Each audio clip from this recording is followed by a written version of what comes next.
आप देख रहे हैं एक्सप्रेस न्यूज टुडे, सच्ची खबर सब पे नजर।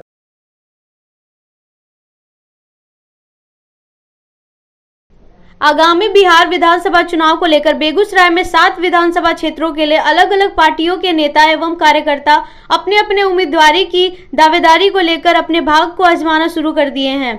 और इसी कड़ी में जिले के सबसे हॉट सीट माने जाने वाले मटिहानी विधानसभा क्षेत्र से जदयू के कद्दावर नेता नरेंद्र कुमार सिंह और बोगो सिंह 3 सत्रों से लगातार विधायक बनते आ रहे हैं। लेकिन इस बार उस किले को भेदने के लिए युवाओं के भविष्य निर्माण की दिशा में अपना अहम योगदान देने वाले चर्चित शिक्षक एवं समाज सेवी राजकुमार सिंह ने अपनी कमर कस ली है।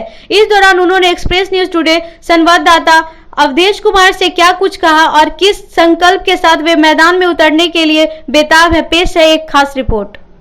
आज राजनीति से छूटा कोई रह नहीं सकता है। राजनीति को लोग पता नहीं क्यों उस निगाह से देखते हैं, लेकिन मेरा मानना है कि जो भी जिम्मेदार नागरिक है, जिसे भी अपने संविधान के प्रति श्रद्धा है और अगर वो दिखता है उसको कि आज उसका संविधान खतरे में है, उसके जो अधिकार प्राप्त हैं संविधान में वो खतरे में है और ये खतरा राजनीति की वजह से है, एक कुत्सित राजनीतिक मानसिकता की वजह से, तो उसे राजनीति में आना चाहिए और राजनीति के इस मानसिकता को बदलने का प्रयास करना चाहिए। मुझे भी लगा कि आज स्थिति कमोवेश वैसी ही है, इसीलिए मैंने राजनीति में आने का निश्चय किया। वैसे राजनीति से मैं जुड़ा रहा हूँ, बहुत सक्रियता मेरी नहीं रही है, लेकिन सक्रिय रूप से मैं राजीव गांधी पंचायती संगठन से जुड़ा रहा हूँ 2015 से ही, और कांग्रेस से तो मेरा जुड़ाव बहुत पुराना है। राजनीति में हर नागरिक को आना चाहिए।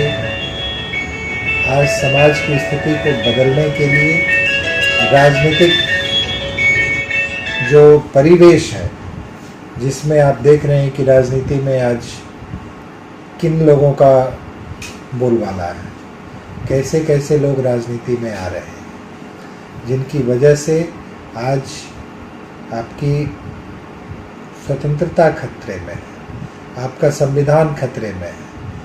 ये राजनीति की वजह से ही है, राजनेताओं की वजह से है। मेरा उद्देश्य अपने क्षेत्र के विकास के साथ साथ एक इस राजनीतिक मानसिकता को बदलने की भी है। मटिहानी का मैं बासिंदा हूँ, मैं वहीं पैदा हुआ हूँ और वहाँ की समस्याओं से, वहाँ की स्थिति से मेरा जुड़ाव है। वहाँ की समस्याओं को मैंने जिया है, देखा है, वहाँ से मेरी संवेदना जुड़ी हुई है। तो जब आप किसी क्षेत्र में जा रहे हैं और आप उसमें बदलाव लाने की चेष्टा करते हैं, तो नेचुरल एक स्वाभाविक रुझान होता है। जहाँ से आप हैं वहाँ भी बदलने का यदि स्कोप इतना बड़ा है तो आप वहीं से क्यों न शुरुआत करें।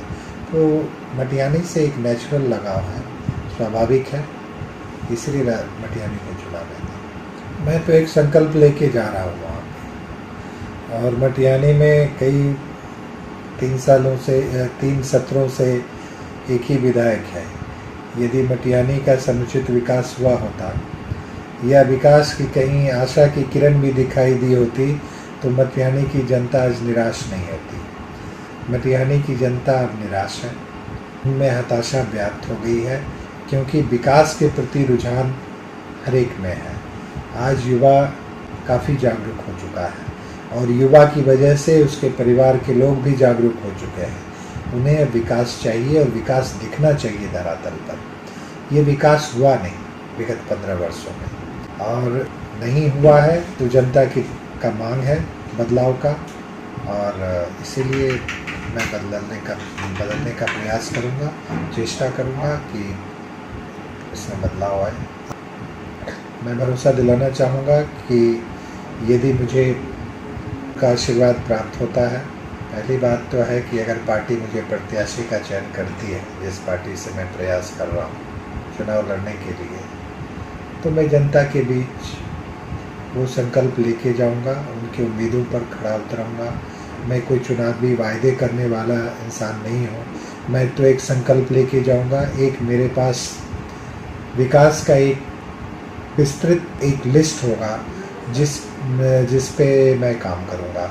मटिहानी में विकास की आवश्यकता हर एक क्षेत्र में है, चाहे शिक्षा का हो, चाहे स्वास्थ्य का हो। वहाँ पे मटिहानी क्षेत्र एक ऐसा है जहाँ के लोग हमेशा बाढ़ पीड़ित रहते हैं और उसके लिए कभी भी कोई स्थायी प्रयास नहीं किया गया उस बाढ़ की समस्या का निराकरण के लिए। इसके लिए भी हम लोग प्रयास करेंगे कि अस्थायी रूप से लोगों को ऐसी त्रासदी न झेलना पड़े, और यदि कभी आपदा आती भी है तो उनको समुचित जो उनका सहूलियत उनको प्रदान हो समय पर। इस क्षेत्र में मैं काम करूँगा। शिक्षा के क्षेत्र में मेरी प्राथमिकता होगी निश्चित रूप से, क्योंकि मटिहानी जैसे विधानसभा क्षेत्र में आज तक एक डिग्री कॉलेज नहीं है, कोई महिलाओं के लिए, लड़कियों के लिए कोई कॉलेज नहीं है। अगर स्थानीय रूप से इन शिक्षा की ये व्यवस्था हो तो बच्चों को वहाँ से मुख्यालय नहीं आना पड़ेगा। रोजगार के लोकल अवसर नहीं है वहाँ, इतने युवा बेरोजगार हैं। अगर रोजगार के लोकल अवसर पैदा होंगे तो मटिहानी का विकास यूँ ही हो जाएगा।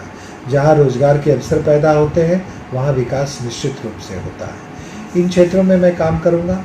इसके अतिरिक्त स्वास्थ्य का क्षेत्र भी है जहाँ पे कोई भी समुचित व्यवस्था नहीं है।